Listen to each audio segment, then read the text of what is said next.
결정할 수 있는 구조가 아닐 정도로 대한민국은 그 민주노총 강성노조가 국가 경제를 거의 망가뜨릴 정도로 지금 상당히 위험한 지경에 이미 와 있는 상태거든요.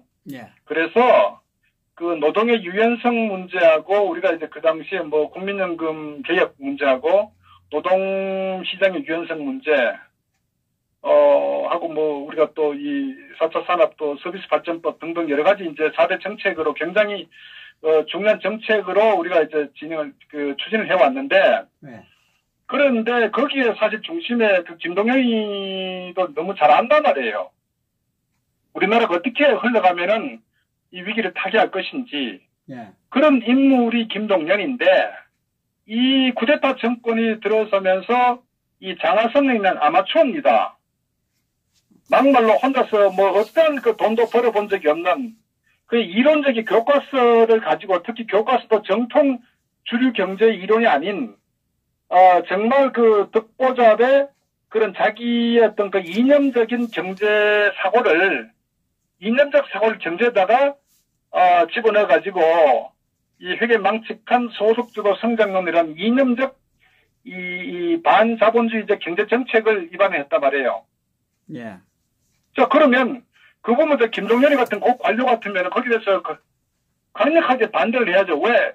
전에는 우리가 박근혜 정권 때는 결국은 4대 개혁 과제에 대해 중요하다면 대한민국 경제를 살리기 위해서는, 그러면 지금 어떤 정권이 바뀌었다고 해가지고 경제 관료로서 자기 어떤 기회주의적 처신에서 결국 어떤 자기의 목숨을, 그러니까 이 자기 위치를 보존하기 위해서 이런 그 반자본주의 정책과 함께하는, 그리고 장하성과 어떤 그 이견이 없다는 식으로 굉장히 기회주의적인 행태를 보였기 때문에 저는 이 부분이 어떻게 보면 장하성은 몰라서 아마추어이기 때문에 그렇다고 하더라도 김동연이 같은 경우는 누구보다도 이 대한민국 경제 구조 현실을 너무나 잘 아는 사람이 결국은 어떻게 보면은 그 방치할 정도로 결국은 자기 자신의 어떤 그 지위를 유지하기 위한 어떤 그런 처세밖에 안 된다. 저는 그렇게 보면, 그래서 사실 이 두 인물은 아마 저는 경제 정책이 가장 저는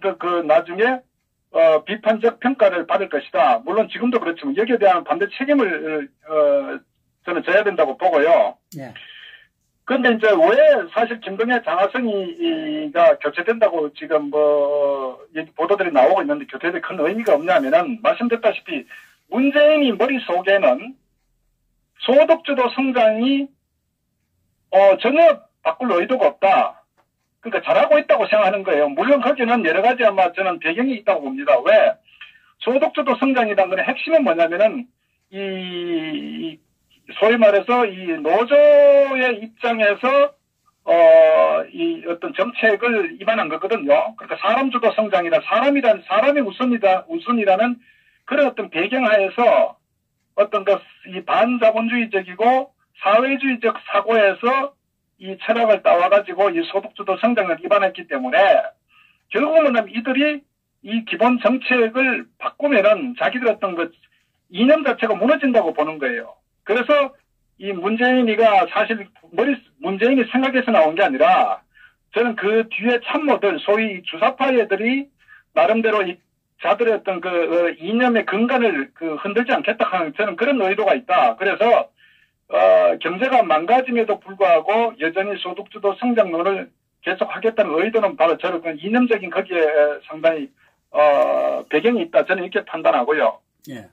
그 다음에 또는 이 재정 지출을 확대한다는 것도 얼마나 이 사람이 정신이 나갔냐 하면은 그러니까 이 두 가지에 대해서 자기가 정상적인 어떤 정책 개념이나 어떤 경제에 대한 이론이나 어떤 국가관이 있다면은 이걸 이렇게 가지 못해. 설사 참모들이 어떤 이런 예를 들어서 이 임종석이나 주사파이들 장난을 치면서 이렇게 한다고 이 보고서를 올린다고 하더라도 자기가 정상적인 어떤 판단 능력이나 경제에 대한 개념이 있다면 이거를 이제 그렇게 하지 않을 거예요.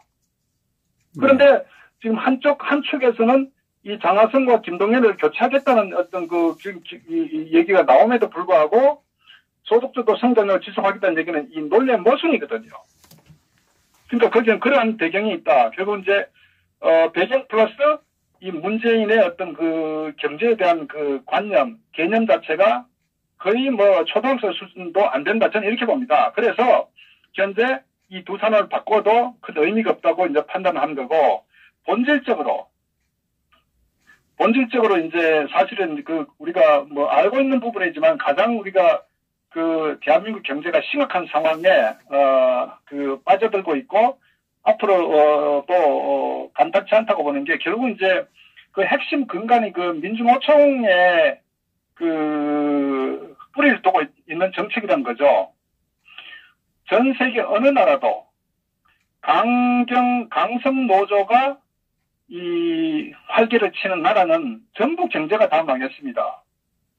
우리가 가장 이제 대표적으로 몇 가지 들 수 있는 게, 지금 미국의 이제 그 자동차 산업, 그러면 미국의 디트로이트가 이 자동차 산업 미국의 메카거든요. 예. 이 디트로이트가 뭐 아마 많은 분들 잘 아실 거예요. 근데 이 디트로이트의 그 노조가 미국에서도 가장 그 자동차 이 노조가 활발한 지역이라고요. 그래서 결국은 이제 그 강성 노조가 워낙 이 활개를 쳐가지고 디트로이트시가 파산을 하는 그런 지경이 됐다고요. 그래서 이 디트로이트 자동차 이 도시가 완전히 뭐 자동차 산업이 무너져가지고 전부 해외로 다 나가버리고 어떤 그런 상황을 겪었는데, 결국은 그것이 이제 그 노조, 강성 노조 때문에 이제 그런 그 경제가 망하고 도시가 이제 그 완전히 그 파산할 지경까지 이런 그런 상황이거든요. 그래서 그 이후에는 사실 노조 위원장한다 그러면은 서로 이제 안 하려고 하는 거예요. 왜? 자기들 참혹한 그런 어떤 그 강성 노조로 인해서 결국 그 피해가 시민들, 국민들에서 고스란히 저희들을 받았기 때문에. 그뿐만 아니고 영국의 그 79년 대처 수상기, 우리가 아마 대처주의라고 우리가 많이 알고 있는데, 그 당시에도 영국은 이 산업화가 가장 먼저 된 국가 아닙니까? 근데 그 당시에 이제 영국 같은 경우도 대부분의 기업들, 뭐 수송, 뭐 에너지, 통신, 철강, 조선, 이런 모든 분야가 국가 국영체제로 운영이 됐다고요. 그러니까 공무원이죠. 국영 공무원이죠. 그러니까 결국은 이제 뭐 어떤 국가의 어떤 근간 산업 전부가 이 국가 국영으로 이루어지다 보니까 그 이 사람들은 뭐 요구만 마냥 그 무리한 요구를 하고, 그리고 이제 뭐 일은 별로 하려고 하지도 않고, 그런 생산성이 악화되죠. 그 생산성이 악화된 경쟁력이 이제 떨어지고, 그 경제 발전에 또 발목을 잡는, 그런데 그런 상황이 이제 그 영국의 이 대처 수상이 집권하기 전에, 영국의 이제 70년대 그 전부터 계속적으로 이제 되어 오다 보니까 영국 경제가 심각한 상황이 이제 빠지게 된 거예요. 그래서 이 대처 수상이 이제 그 집권을 하면서 뭐 가스 산업이나 전기나 통신, 수도, 뭐 석탄, 철강, 항공, 뭐 자동차, 정유, 모든 걸 이제 민영화 다 돌려버린 거예요. 그래서 강력하게 강력한 어떤 그 이 경제 정책을 피우면서, 그러면서 또 하나는 뭐냐면은 어쨌거나 이제 그 공기업을 민영화하면서 이 정책 크게 이제 그 대처가 네 가지를 이제 그 정책의 핵심 과제로 삼았는데, 그게 이제 이 노조를 약화시키는 그 정책을 폈다고요. 그 노조 천국이었거든, 영국이. 네. 공공의 국이. 그래서 노조를 약화시키고 정책을 펴고, 그 다음에 어떤 경영의 효율성, 그러니까 민영화 시키니까 경영이 효율화 되겠죠. 그 다음에 자본시장을 이제 발전시키고, 또 어떤 그 당시에 이제 경쟁력이 떨어지니까 이 재정 수입을 또 증대하는, 어쨌거나 이제 기본적으로 어떻게 보면 그 사회주의적 그 경제 어떤 그 노선에서 완전히 이제 그 자본주의로 이렇게 했던 그 변화하는 계기가 이제 대처가 집권하면서 이제 그 완전히 확 바꿨죠. 그러면서 경쟁력이 회복되고, 결국은 이제 그걸로 해서 이제 소위 이 영국 병이라고 하는 그런 게 이제 치유하면서 영국이 상당히 이제 경쟁력을 확보하는 그런 이제 계기로 됐기 때문에, 서방 세계에서 이제 대처의 강력한 어떤 이 경제 정책에 대해서 상당히 많은 이제 전문가들이 이제 평가를 하고 있죠. 그래서 이걸 보면서 뭘 느끼냐면은 현재 대한민국의 현실이 굉장히 비슷하다는 걸 느끼는 거예요. 그러니까 현대자동차 같은 경우도 아시다시피 지금 대한민국 대표적인 이 금속노조, 강경노조 아닙니까? 예. 그러니까 지금 보시 현대자동차가 아마 오늘인가 어젠가 그 외국 이 신용평가 기관에서 완전히 신용평가를 하락시켰잖아요. 뭐 트리플 B로 해가지고 예. 아예 그냥 하락시켰죠. 예. 그다음 앞으로 향후 전망도 굉장히 부정적으로 이제 평가를 했지 않습니까? 예. 결국은 굉장히 위험하거든요. 그러다가 지금 문제는 현대자동차 자체가 삼중고죠. 판매는 안 되고 미국에서도 잘 안 팔리고 중국에서도 거의 시장 점유율이 5위에서 9위로 떨어지고, 그러니까 그건 사실은 이제 거의 자동차 이 브랜드 자체가 완전히 이제 몰락했다고 할 정도거든요. 9위라면은.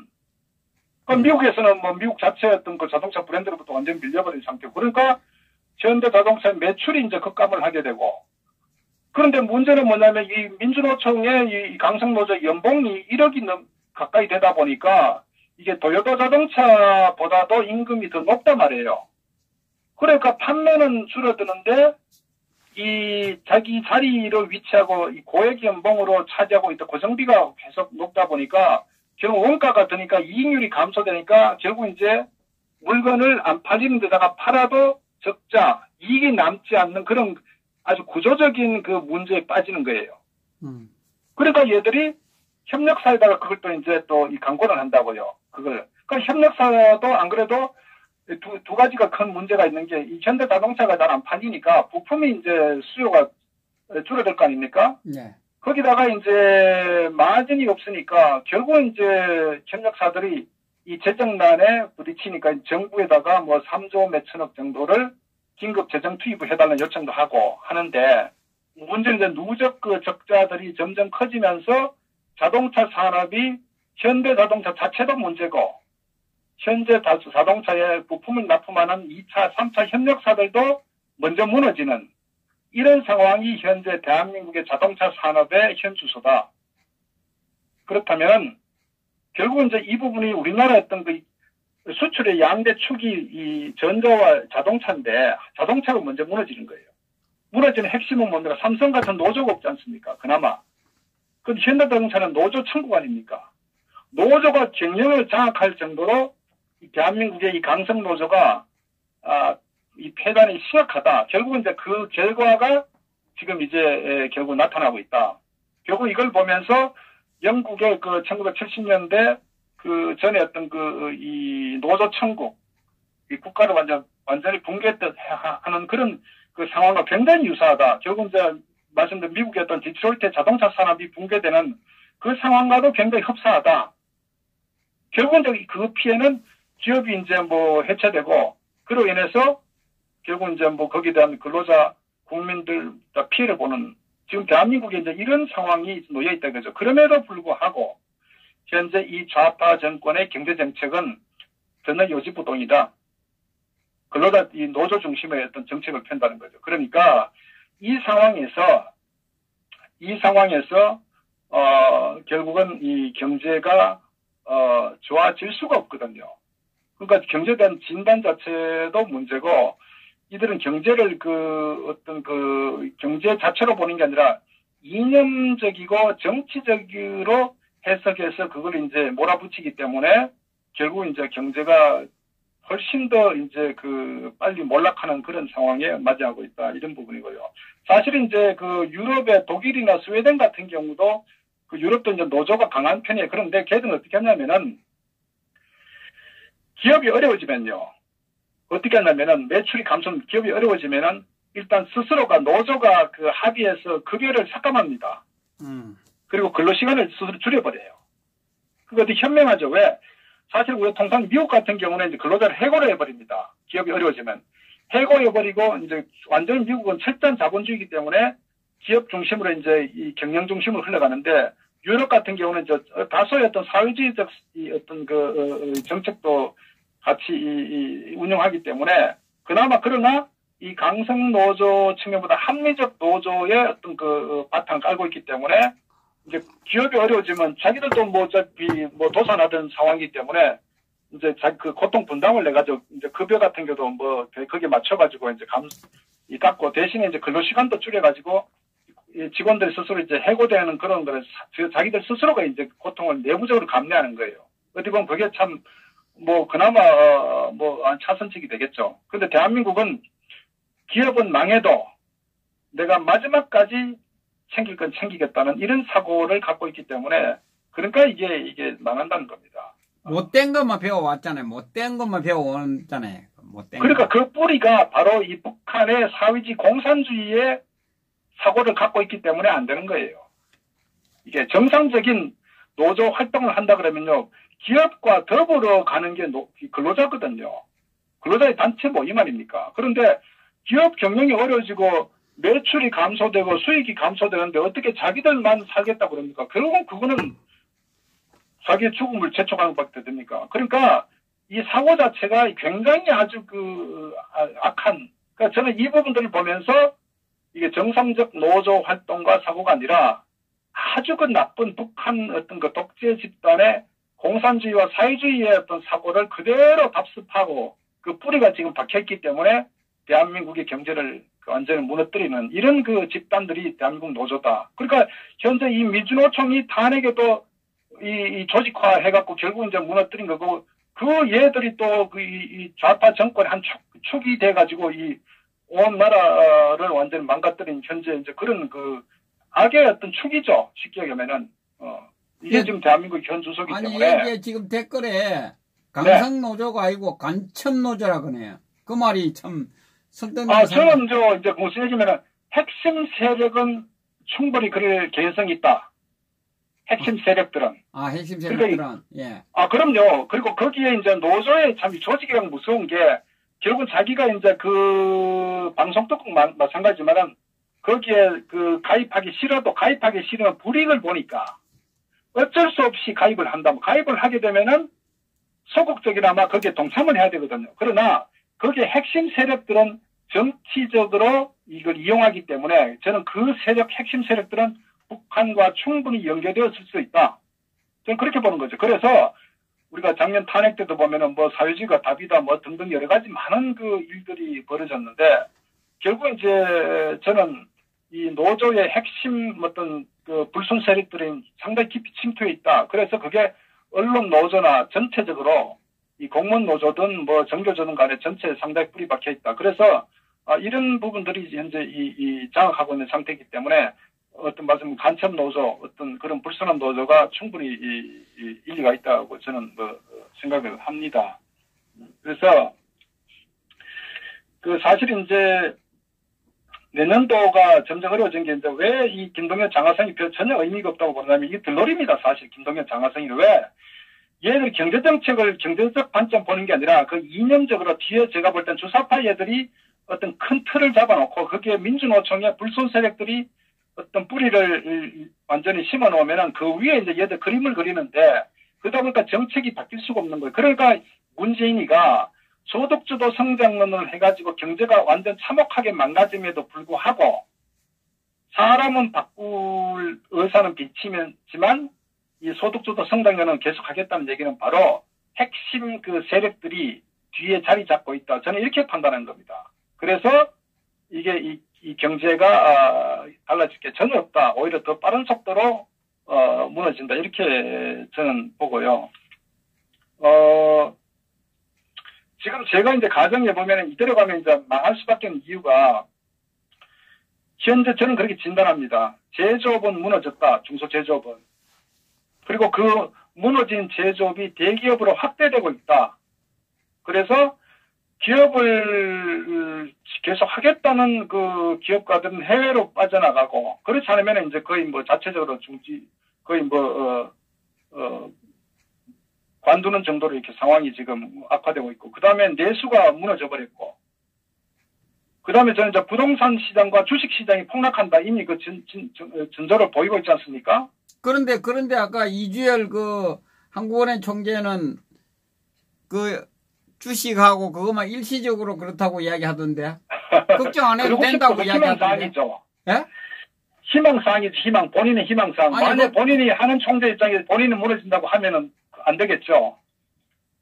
희망사항이죠. 전혀 그렇지 저는 않다고 봅니다.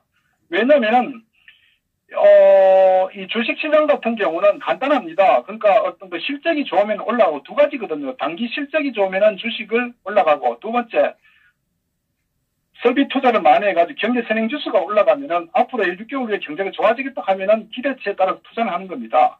그런데 현재 실적도 지금 수출도 감소하고 반도체를 제외한 뭐 전 산업 분야가 영업이익도 못 내는 그런 그 악화한 상태이기 때문에 그러니까 이 기업들이 그 외국 투자자들이 그 정신이 나간 사람 아니면은 주식을 살 이유가 없죠. 그러니까 주식을 이제 내다 파는 어떤 거기도 있고, 물론 거기다가 결정적인 이유는 이 한미동맹 해체로 인해 가지고 이 대한민국 그 앞으로 전국이 상당히 불안하다고 판단하기 때문에 외국 기업들이 이제 불안감이 조성되면 빠져나가거든요. 거기다가 또 미국의 어떤 금리가 또 한국보다 역전 높기 때문에 여러 가지 빠져나갈 요인은 굉장히 많아요. 그래서 이 부분들이 이제 제가 볼 때는 연말 되면 더 주식은 빠진다고 저는 봅니다. 빠질 수밖에 없어 구조가.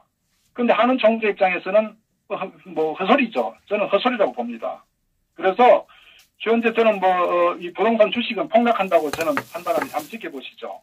그 다음에 어쨌거나 또 이 상태로 가면은 이 한미동맹 외교가 파탄났기 때문에 경제가 어려워지게 되면은 결국 우리가 고립화되는 상태다.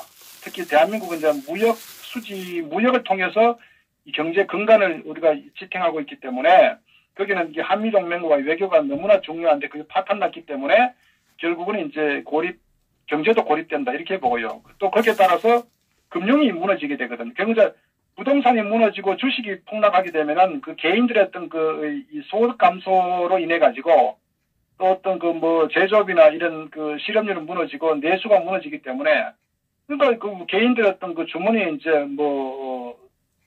돈이 없으니까 또 이렇게 돈이 또 회전도 하지 않으니까 결국 그로 인해서 금융이 이제 무너질 가능성이 크다.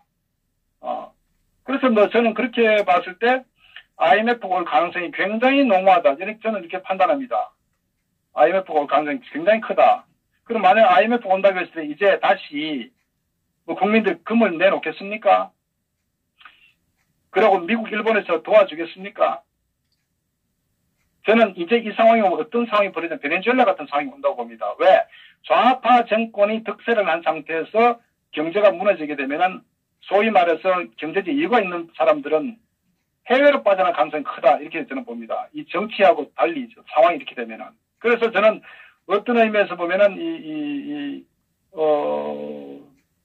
우리가 지금까지 경험하지 못했던 그런 굉장히 우려의 상황이 온다. 저는 그래서 이 대한민국이 이제 어떤 망국화되는 그런 코스를 가고 있다. 이 상태로 간다고 전제했을 때.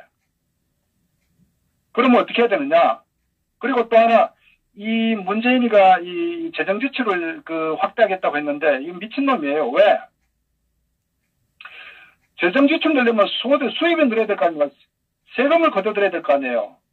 그럼 세금을 걷어들이려면 기업들이 호황이 나가지고 이렇게 이익을 많이 내가지고 법인세가 이렇게 걷어들인다거나, 또는 부동산이 아주 활성화돼가지고 거래세가 활성화된다거나, 또는 근로자가 늘어나가지고 어떤 근로소득세에 대한 세금이 또 이렇게 늘어난다거나, 아니면 경기가 좋아가지고, 이게 또 어떤 그런 간접세들이 또 이게 증가된다거나, 세수를 늘리는 방법은 뻔하거든요. 그런데 모든 것들이 악화된다. 그렇기 때문에 이 재정주체 470조를 잡았지만 실제 내년도에 세금을 어떻게 걷어들일까 하는 문제는 다른 문제다. 결국은 어떻게 되느냐? 빚을 내는 거예요. 국가가. 빚을 내가지고 재정주체를 늘린다고요. 그럼 그래 되면은 한국의 이 부채 비율이 높게 되면은 결국은 이제 어떤 국가의 어떤 그런 이 신용 상태가 나빠지니까 또 나중에 달러를 빌린다고 할 때 이제 어떤 이자를 또 많이 줘야 되기 때문에 결국은 이제 이게 악순환이 되기 때문에 경제가 제가 볼 때는 대책이 없다. 유일한 방법 딱 하나 있습니다, 하 선생님. 예. 그게 뭔지 아십니까? 이 좌파, 주사파, 종북 쿠데타 정권이 하루빨리 끝장나는 겁니다. 유일한 방법. 그 다음에 백약이 무효다. 김동연이 100명 바꿔도 장하성이 100명 안 돼요. 그래서 이 문재인 임종석 정권이 하루빨리 끝장을 봐야 저는 대한민국의 몰락을 어느 정도 중지할 수 있다. 그래서 저는 그렇게 결론적으로 이렇게 판단을 합니다. 그 외에는 백약이 무효다. 그래서 이 자유대한민국과 현 좌파 정권은 양립, 상호 간의 양립에 불과하는 어떤 그런 구조관계라고 저는 진단합니다. 얘들이 있는 한 대한민국은 망할 수밖에 없다는 거예요. 그러니까 얘들이 집권함으로써 대한민국의 몰락은 예견됐다. 그게 제 결론입니다. 네, 그러니까 결국 젊은 사람들 정신 차리되는데 이 좌파 정권을 지지해서 이 나라가 다 망하면 우리 기성세대야 뭐 그렇지만 젊은 사람들이 제일 먼저 타격을 입지 않을까요? 이제 타격을 입지만 어쨌거나 안타깝지만은 타격을 입었을 때 그때 이제 정신을 차리겠죠. 우리 항상 그 소 잃고 외양간 고친다고 하지 않습니까? 예. 예, 그러니까 그런 상황이 온다고요. 그러니까 지금은 이념적으로 좌파에 완전히 그 쇠뇌가 된 상태이기 때문에 본인들이 실질적으로 경험하기 전에는 그걸 믿고 인정하려고 하지 않는다고요. 그러니까 저는 내년도에 어떤 이런 상황이 결국은 이제 그 현실화되고 견디지 못할 상황까지 이제 맞이하게 되면은 그때서야 비로소 자기들 눈에 이제 뭔가 하나씩 이제 그 개인에 따라서 보이겠죠. 뭔가 잘못됐구나. 결국은 사실은 뼈 아프지만은 그런 과정을 겪어야 저는 결국은 뭐 문재인 지지했던 골수 문재인 이 세력을 제외한 국민들이 어느 정도 좀 그 제정신으로 돌아오지 않겠나 이렇게 생각을 합니다. 자, 이제 결국은 이제 희생이 많은 국민들의 희생이 따라야 된다는 이야기인데 참. 그럼요. 지금 현재 국방의 군사 같은 경우도 지금 다 내줬잖아요. 사실은 더 위험한 게 경제는 뭐 막말 배고프면은 뭐 물배 채워야 되지만 막말로 이 군사 안보에 있어 갖고는 너무너무 위기 상황 아닙니까? 만약에 김정은이가 마음먹고 이 서해 쪽으로 넘어오면은 그거 어떻게 할 거예요? 저는 그런 상황이 굉장히 뭐 예측 불허다. 왜냐? 지금 현재 이 트럼프 정부가 이 북한의 실체를 완전히 알았고 문재인 좌파 정권의 실체를 알았잖아요. 예. 이제는 어떤 얘기를 하더라도 이 백악관에서는 이 문재인 정권을 믿잖아요. 이제는. 정말 이제 뭐 콩으로 매저를 쓴다 해도 제가 볼 때는 이 트럼프는 믿지 않습니다. 실체를 파악했기 때문에. 그렇다면은, 그러니까 지금 이 김정은이가 소위 말했었던 그 굉장히 이제 미국의 비판적인 발언을 하는 것 같아요. 왜? 트럼프가 관심을 갖지 않거든. 물론 이제 뭐 중간선거에 대한 것도 있지만, 그러나 이 얘들의 어떤 속셈을 파악했기 때문에 트럼프도 어차피 이 김정은이하고 뭐 회담을 100번 해봐야 계속 얘들하고 제자리 걸음밖에 안 되기 때문에 어차피 그냥 제재만 강화하면은 결국은 급한 건 다급한 건 김정은이하고 이 문재인이 좌파 세력이라고요.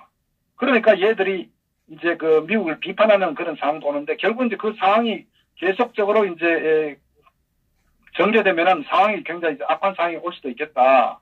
뭐 어쨌거나 이제 뭐 앞으로 하여튼 그 여러 가지 저들이 상당히 혼에 몰리는 그런 상황이 좀 다가오고 있다 이렇게 보고요. 결국 이제 그로 인해서 많은 국민들이 고통과 불안이 점점 다가오고 있다. 저는 그렇게 판단을 하고 있습니다. 그리고 지금 오늘 그 트럼프 대통령하고 시진핑하고 통화를 했지 않습니까? 네네. 그 부분에 대해서도 한 말씀 간단히 제가 말씀드리면요. 예. 여러분 이제 시진핑 같은 경우도 자기 그 정권에 그 유지하기 위해서 국민들의 지지가 필요하거든요. 그리고 중국도 상당히 이제 개혁 개방이 된 상태 아닙니까? 그런데 중국이 굉장히 단시간 내에 경제적으로 급성장을 해왔다고요. 그러니까 국민들은 이 자본주의의 이 달콤함을 이미 경험을 하고 있다고요. 그런데 어쨌거나 뭐 이런저런 이유로 미국과의 어떤 무역 그 전쟁이 시작이 됨으로써 뭐 이 사업의 게임은 뻔한 거죠. 왜냐하면 중국은 미국에다가 뭐 거의 한 5,500억 불 정도 수출하면서 압도적이고 상대적으로 미국은 중국에서 이제 물건을 사기 때문에 구매를 하기 때문에 처음부터 전쟁 자체 구조가 성립되지 않는 거예요. 그런데 결국 이제 미국의 트럼프가 그 어떤 전투대 상황을 충분히 인지하고 이제 중국을 길들이기 위해서 이제 강한 정책으로 이제 고관세를 계속 해나가니까 결국은 어떻게 됩니까? 중국의 수출이 감소되고 이익이 감소되니까 휘청거리잖아요. 그러고 결국 이제 경제가 휘청거리게 되면 시진핑의 집권에 어떤 상당히 이제 타격을 받을 수 있거든요. 결국은 그 시진핑을 반대하는 정치 세력들의 빌미를 줄 수도 있고, 결국 이제 지지하는 여론이 굉장히 어려워지게 되면은 시진핑의 집권 자체가 위험하기 때문에 결국은 시진핑이 트럼프한테 웬만하면 이제 뭐 휴전하자, 쉽게 말하면 해봐야 결국 이제 명분은 그거죠. 우리끼리 싸워봐야 전 세계 경제에 도움 안 되니까 가능하면은 좀 이렇게 좋은 관계 가자. 그러니까 어떤 시진핑 꼬리 내리는 거죠. 그러니까 이 싸움은 처음부터 어차피 시진핑은 트럼프에도 안 되게 되는 게임이다, 구조 자체가. 근데 결국 이제 그 자존심을 가지고 부딪혀 봤지만 시간이 지날수록 중국 경제가 상당히 심각한 상황이 지금 빠지고, 특히 중국은 민간 기업보다도 이제 그 각각 성별로 국영체제이기 때문에 그 부채가 우리가 뭐 상상 못할 정도로 심각한 상태이기 때문에 이제 정말 지역이 부도날 정도로, 그러니까 부동산은 뭐 엄청나게 폭등했는데 거품이거든요. 그러니까 시진핑의 이 집권 자체가 상당히 존립을 받는다고 판단을 충분히 하고 실제 그럴 수도 있기 때문에 이제 트럼프한테 손을 내미는 거죠. 그러니까 어떻게 보면은 다만 이제 어떻게 이제 이 소프트 랜딩 할 건지를 이제 뭐 요번에 G20 하면 이제 만나가지고 이제 하더런데, 결국은 이제 이 중국도 꼬리를 내릴 수밖에 없는, 그러니까 결론적으로 경제를 망치면은 어느 대통령, 어느 집권자도 자리 보존이 어렵다 하는 게 그 진리입니다. 그래서 현재 이 중국의 시진핑과 이 트럼프의 관계도 지금 그런 식으로 대충 정리되고 있는 거 아니냐. 그러니까 이제 미국이라는 나라를 함부로 이 대적했다가는 결국 비참한 어떤 결론을 맞이할 수밖에 없다. 저는 결국은 현재 이 대한민국 문재인 좌파 정권도 마찬가지고, 이 김정은이도 결국은 자기한테 저렇게 어떤 잔머리를 써가지고 해봐도 결국은 이제 대북 제재 강경 노선만 계속하기 때문에 결국은 자기들 어떤 존립 기반 자체가 무너질 수밖에 없다. 저는 그렇게 봅니다. 그게 지금 국제관의 어떤 현실이고 이 현재 상황이다. 그렇게 판단을 합니다. 그러니까 미중 관계가 우리 대한민국하고도 밀집한 관계가 있지 않습니까? 지금. 그렇죠. 그럼요. 당연하죠. 왜냐하면 현재 대한민국 무역이 큰 틀이 이제 미국 북미 쪽하고 중국 쪽이거든요. 예. 근데 중국 쪽에 우리가 수출하는 게 미국보다 더 클 거예요. 그러니까 미중 전쟁이 일어남으로써 중국의 수요가 이제 줄어드니까 실제 우리나라 중국에 수출하는 업체들의 매출이 굉장히 급감하고 있어요. 거의 30% 40%가 매출이 빠진다고요. 중국하고 미국하고 무역 전쟁으로 인해 가지고. 그러니까 불똥이 이제 한국에 튀는 거죠.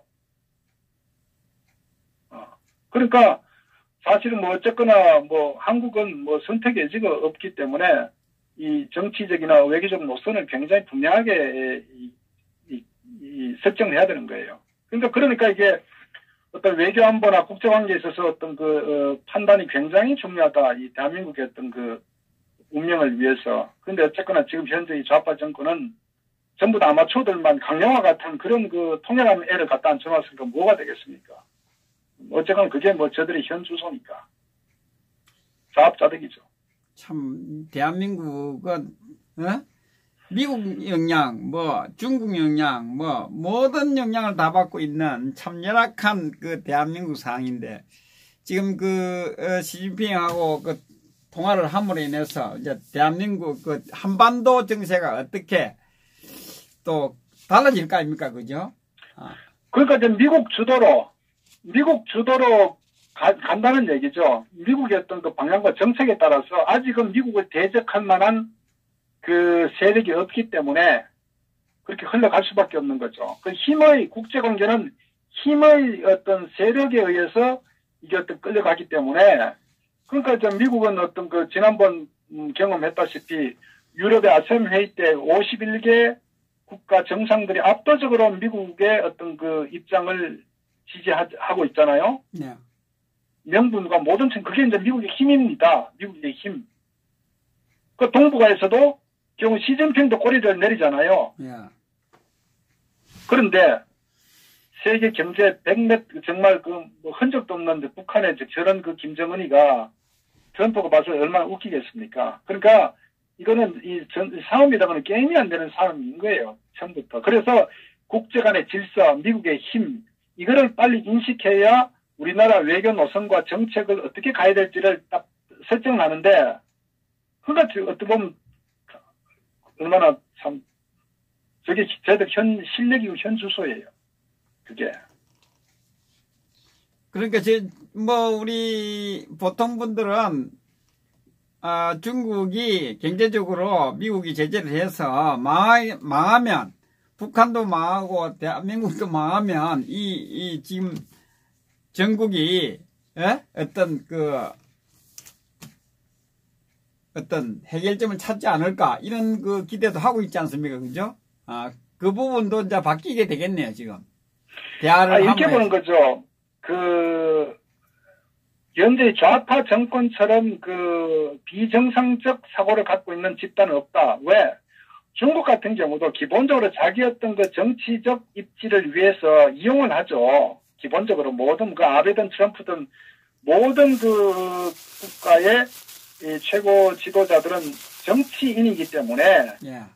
지지율을 의식 안 할 수가 없기 때문에 이제 정치적 행동을 하죠. 그러나 또 자기 어떤 판단해 봤을 때 게임이 아니다 싶으면은 시진핑처럼 결국 이제 꼬리도 내리고 또 아베 같은 경우도 결국은 이제 그런 행동을 하거든요. Yeah. 어떤 상황 판단을 잘 한다고요. 그런데 지금 이 문재인 좌파 정부처럼 이 정신 나간 전 세계 어느 국가보다도 없어요. 얘들 정신 나갔다니까요. 저는 정신 질환자라고 봅니다. 참 답답합니다. 그죠? 참 지도자를 하나 잘못 뽑으면 그럼요. 지도자 잘못 뽑으면은 나라가 그대로 사라질 수도 있습니다. 국민들이 관심 없는 정치에는 관심 없다 그런 사람들도 있거든요. 나이 드신 분들도. 그분들은 참 아무 생각이 없는 분인데 참. 그리고 아까 보니까 네. 이란이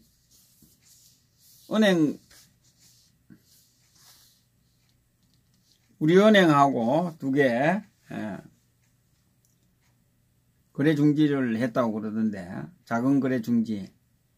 이란이 왜 했을까요? 이란 쪽에서 우리에게다가 거래 중지하겠다 통보를 했다는 겁니까? 네, 아까 이 댓글에 보니까 누군가 네. 우리은행하고 IBK 네. 은행하고 예 작은 거래 중지를 했다는 댓글이 올라왔는데. 그렇지. 그건 정확한 상황을 그러니까 이란이 어쨌거나 제재 11월부터 미국에서 핵 협정 문제 때문에 이제 제재를 하기로 하고 원유 수입이나 등등해서 이제 서방 세계에다가 이란과 거래를 하지 말라고 미국에서 그렇게 결정을 했지 않습니까? 네.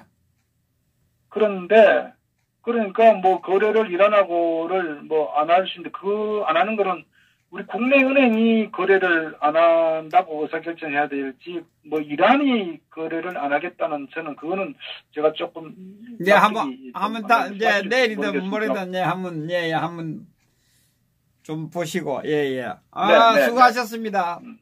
그리고 네, 감사합니다. 네. 그리고 김동연은 지금 이 좌파 정권에 맞지 않는데 자리만 연연하고 있는 것 같아요. 기회주의자 기회. 장하성보다 더 나쁜 놈입니다. 그러니까 굉장히 나쁜 놈입니다. 그러니까 보수 우파가 이렇게 몰락하는 것도 위장 보수, 사이비 보수를 자처하는 우파 세력들이 있기 때문에 이런 상황이 관료 중에서도 이런 기회주의 행태를 보이는 고급 관료들은 마땅히 사라져야 됩니다. 비판받아야 됩니다. 아니 소득주도 성장이 놓으면 집어 던지고 집에 가야지. 그러니까요. 아닌 거는 왜냐면 모르는 사람은 몰랐기 때문에 그렇다. 장하성이는 교수로 있으면서 2년의 경도대에서 경제정책을 저렇게 처음에 시작했다고 하지만 김동연이는 말씀드렸다시피 예산을 담당하는 사람이었고 이명박 정권 때는 박근혜 정권 소위 보수 우파 정권 때 이 경제정책에 상당히 관여한 사람이거든요. 예. 그럼 누구보다도 대한민국 경제가 어떻게 흘러간다는 것은 너무나 잘 알고 있다고 가장 많이. 그런데 이 좌파 정권의 소득주도 성장론에 같이 편승해서 한 목소리 냈던 것에 대해서는 김동연이는 굉장히 비판받고 굉장히 저는 그 철퇴를 좀 가야 된다고 생각합니다. 굉장히 저런 기회주의자는 척결해야 됩니다. 그 뭐 공무원들이 뭐 대부분 뭐 자리에 연연하고 여기 갔다가 저기 붙었다 하고 있지 않습니까? 지금도 지금 공무원들이 다 그렇지 않습니까? 그러니까 하위 그 실무자들은 그렇다고 하더라고요. 지시를 받았어. 그러나 고위 공직자는요, 이 정책을 위반한 사람이고 경제부총리 같은 건 최고 책임자 아닙니까? 장하성이보다도 이 직접적인 이 경제총괄 컨트롤 타워라고요. 그런 김동연이가 뻔히 망하는 거 알면서 결국은 서민들이 길바닥에 나가 정말 앉을 수밖에 없고 고통을 뻔히 당할 거 뻔히 알면서 이런 그 회피하는 듯한 그런 그 경제 최고 책임자이기 때문에 저는 김동연이 같은 가장 나쁜 놈이다. 저는 그렇게 생각합니다. 그러니까 이 좌파 정권 밑에서 비가 많이 상할 텐데 거기에 왜 달라붙어 가지고 말이지 고봉나무의 매미처럼. 그러니까 기회주의자죠. 그래서 문제가 있는 거죠. 그게. 예. 예. 그 정도 장관까지 했으면은 부귀영화를 다 누린 거 아닙니까? 그러니까 말입니다.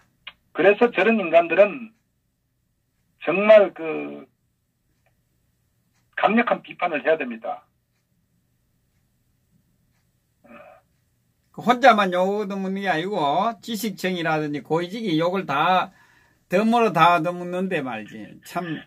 저는요, 욕 얻어먹는 게 중요한 게 아니고요. 이 정책을 위반하고 결정하는 최고 책임자가 잘못하면요. 그 힘없고 정말 그 가진 거 없는 그 서민들 있죠. 굉장히 사각지대인 분들이 저들 상상하는 이상으로 생명의 위협을 받을 정도로 고통을 받아요. 그래서 저런 놈들은요. 광화문에다 능지처참해야 됩니다. 제가 좀 지나친 표현이지만. 왜?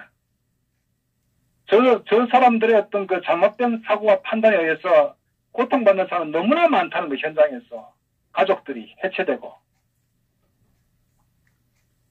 지금 그 장사하는 분들 임대료 못 내가지고 정말 가정이 몰락하잖아요. 네. 또 중소제조업체들. 저런 그 말도 안 되는 소득주도 성장론 해갖고 주 52시간 해갖고 벤처기업들 24시간 일해야 됩니다. 그래서 스탁옵션 받고 저기들 희망을 갖고 하는데 젊은 친구들 창업해서. 그런데 주 52시간 막아버렸잖아요. 그 젊은들 꿈을 앗아갔다고요.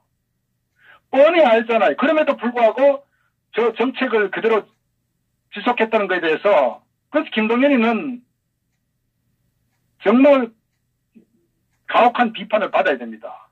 좌파 그로 인해서 정권에 너무나 많은 사람들이 고통을 안고 있는 거예요. 좌파 정권에 이용당하고 있는 거 아닙니까? 차라리 색채가 분명한 좌파 그 어떤 경제 수장들이 왔으면 빨리 대한민국 경제가 망하든지 할 거 아닙니까? 저런 보수 우파 쪽에 있던 사람이 함으로 해서 좀 연장을 시켜주는, 지연을 시켜주는 그런 역할을 했을 거 아닙니까? 우리 보수 우파 쪽으로는요. 예. 그 작년에 이 소득주도 성장의 장하성이가 이제 5월 9일날 이제 이후에 이제 이 선임되고 할 때에 뻔히 알거든요. 그럼 6개월 지나갖고 어떤 실체가 드러났을 때 자기가 기자회견하고 소득주도 성장론을 안 된다고 강력하게 그 반기를 들고 예.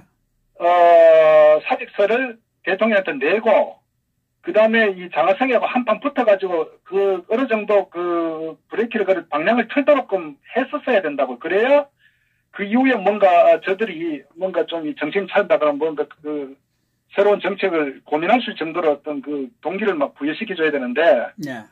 계속 한 목소리 냈잖아요. 그래서 제가 볼 때 김동연은 굉장히 나쁜 사람입니다. 예, 알겠습니다. 아유, 수고하셨습니다. 네네네. 예. 네, 감사합니다. 예, 편안한 밤 되시기 바랍니다. 내일 네. 뵙겠습니다. 내일. 네. 내일 2부 집회 마치고, 뵙겠습니다. 자, 내일, 서청대, 집회 아마 6시 정도에 아마 6시 반? 6시에서 6시 반 사이에, 인덕원역에서 아마 행진이 종료될 것 같습니다. 우리 김동수 박사님도 뵙고, 우리 바주 박사님도 뵙고, 우리 허준 선생 TV에서 애청자님들은 내일, 커피라도 한잔하는 커피타임이라도 했으면 합니다. 많은 분들이 동참하여 주시기 바랍니다. 예.